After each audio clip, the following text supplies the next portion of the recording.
I call the member for Warringah. Thank you, Madam Deputy Speaker. It's always incredibly difficult to deal with family breakdown and separation, and it's sadly a fact of life that currently about 40% of marriages and relationships end in divorce and separation. Many of these separations are amicable and done without conflict, and they're the ones we don't hear about. Unfortunately, where there is breakdown and it's adversarial, there are those who need to rely on the family law system to settle their divorce or separation, divide up property and assets and decide custody of children. And sadly, all too often, domestic and family violence is a part of that process and a part of those marriage and relationship breakdowns. Before I entered Parliament, I was a family law barrister, and I sadly had the opportunity to observe all too often how much domestic and family violence was a part of those situations. I know how distressing this area of law can be for those that have to engage with it. It's frustrating, it's just incredibly confronting. Because the family unit, your personal situation, goes to the core of people's lives, how and where we live, how we raise our children. And often, actually, the family law system is one of the first point of contact people have with the justice system. Many people won't have had any engagement with court processes until that breakdown of family unit and not being able to resolve the dispute. And the process of engaging with family law can be adversarial, confrontational, emotionally unsettling, financially crippling, life-changing, abusive. It can be a continuation of the abuse that's all too often experienced maybe in relationships as well. Now, as a member for Warringah representing my community, unfortunately I still deal with many families, and unfortunately too often women, who still find the system not working in an equitable way and incredibly frustrating. And I do commend the government and the Attorney-General for this legislation. It is a step in the right direction in starting to assist. I will take the opportunity to raise that there are still many who raise with me the concerns under the Hague Convention proceedings, that they don't always mirror or reflect the kind of progress we're making in the family law system, and that is an area I'd urge the government and the Attorney-General to make representations on behalf of Australia to ensure domestic violence and safety is better reflected in the Hague Convention proceedings as well. But on the family law front, after many inquiries and reports from this place, as well as the Australian Law Reform Commission, we have started to make real headway in reforming the system, and I absolutely welcome that. This legislation builds on recommendations made by the Joint Select Committee on Australia's Family Law System, of which I was a member. And it's obvious to so many of us who have dealt with the family law system that consideration of family and domestic violence needs to be and is finally going to be a consideration when it comes to property settlements and other areas. And it really should have been a consideration much before now. We know we have a domestic and family violence epidemic in this country. It's a crisis. I've spoken about it in many opportunities. And I think this opportunity, like others, is a good time to remind us. 64 women were killed by domestic violence in Australia in 2023. We note that number is horrendous for 2024. And according to Destroy the Joint, 47 women have already allegedly been killed by domestic and family violence so far in 2024.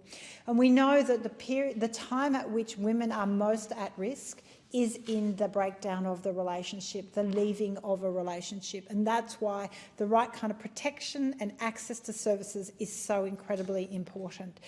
It's also making sure that the system works so that they don't return to dangerous relationships. So making law changes to make sure that those who suffer from violence don't see living safely and separately as insurmountable. And that's why changes to the family law system is so incredibly important, that they feel there is a system that will better recognise and reflect and deal with their circumstances and situation.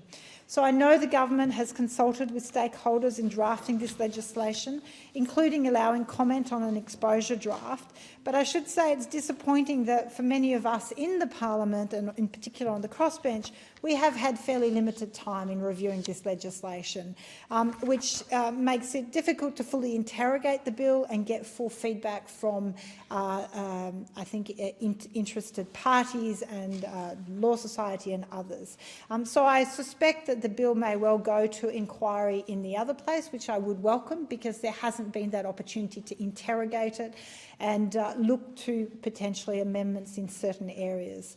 But I absolutely acknowledge that the Attorney-General has been focused on implementing long overdue reform in this area, and in particular the myriad of recommendations that we have had sitting on the shelf for much, much too long. Now, it's a complex area of law, it's very technical, but there has been a wide range of support for these changes. The Women's Legal Services Australia rightly noted in their submission to the exposure draft that reform to the Family Law Act can significantly enhance women's economic well-being by ensuring that family violence is a factor taken into consideration in property settlements, both the impact on contributions to the asset pool and the current and future needs of victim survivors. I strongly agree with this.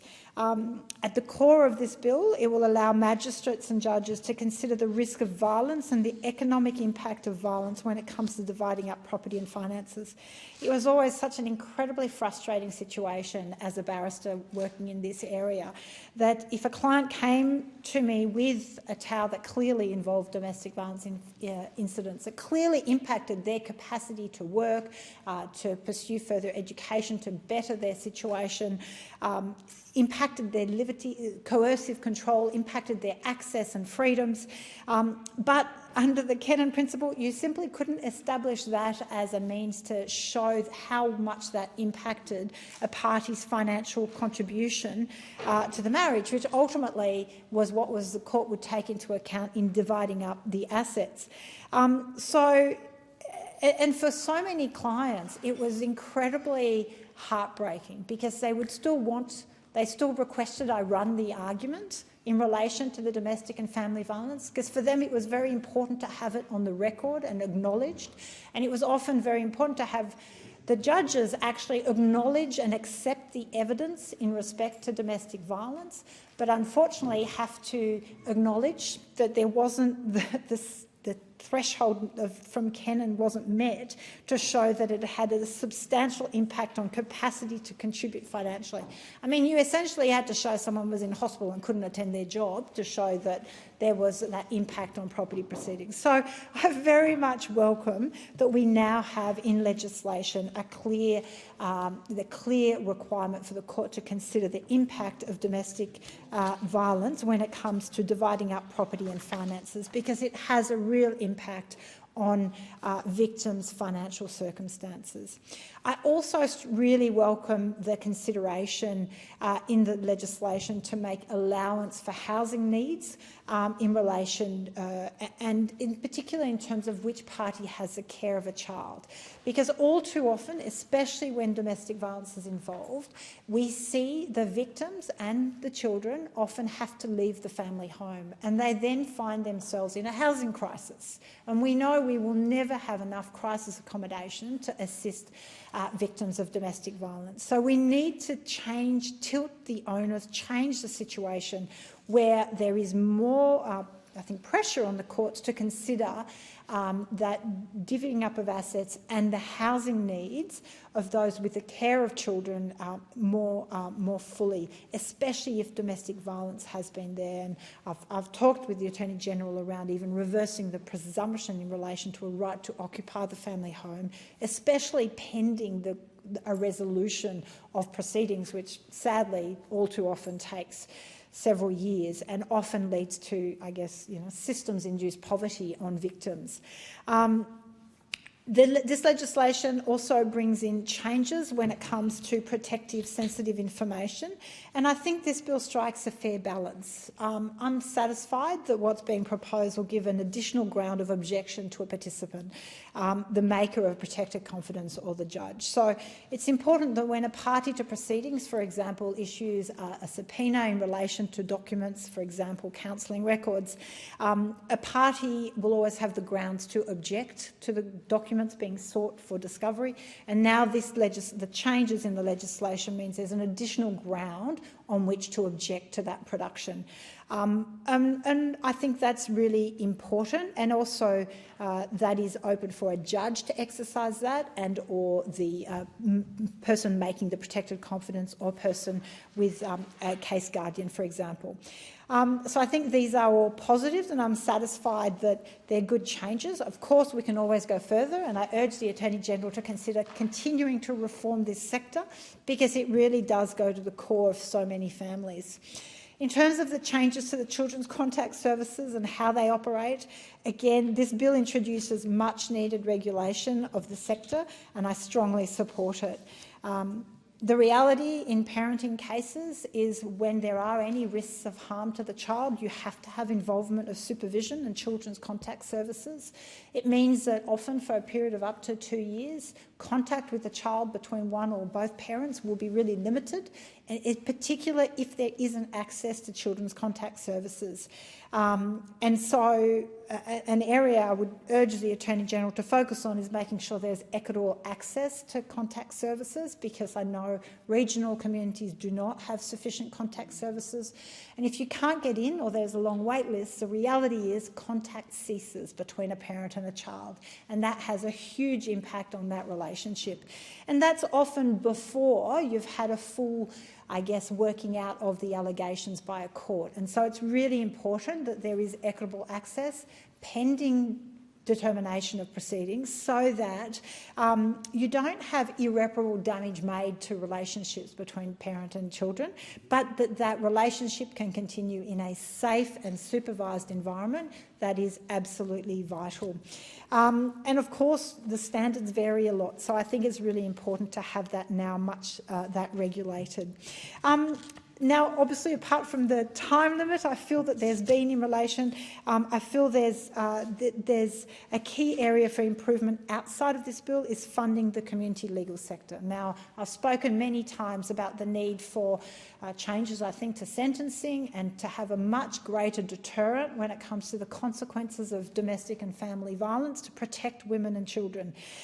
But pending changes to our laws, and I acknowledge that with our federated system it means changes to state laws in terms of sentencing, we need to make sure people can access the law and can access advice, and that is where it's so vital that we have funding for frontline legal services, Indigenous services, especially in regional communities. At the moment, we know they are so pressed for resources, they have to pick and choose which courts they may or may not be able to offer services at, which means a huge cohort go unassisted. Now, I went through my law degree, I passed my bar exams. It is complex and it is hard. To expect people unassisted, unaided, unadvised to deal with the system is just, it's just not, it leads to really bad outcomes. People misunderstand the law, they don't understand the requirements or the presumptions, and you end up with really bad outcomes, and I think dangerous outcomes. So very much urge the Attorney-General to continue focusing on that aspect. I know stakeholders like the Law Council of Australia have noted that the exposure draft and the current draft of the bill may create unintended consequences of further litigation, so there is some concerns there. So clarifying and simplifying areas of law in this bill may in fact complicate it, and so that's where that inquiry process in the other place I think will be beneficial. Community legal sector is facing chronic underfunding, as I said, and so if we want them to be able to assist participants in the family law system, they need to be funded. It's just a basic aspect for this to work. And so I urge the government to step up in its funding through the National Access to Justice Partnership. We need accountability and transparency for how those funds are being spent and dispersed. I know there's been a recent announcement, I think last week, of $800 million. It's a start, but I really argue it's only a down payment. More funding, more detail is going to be increased. The concern is also the delay in accessing it, so that the lawyers in this sector can actually have some ongoing contracts and certainty of staying in the system. This is an area that obviously will always require a lot of ongoing work. So I urge the Attorney-General to stay focused on this and make sure our regional areas have access to the help, because we know actually domestic and family violence and unfortunately fatalities overwhelmingly occur in the more remote and regional areas, and so we have to make sure they have access to assistance as well.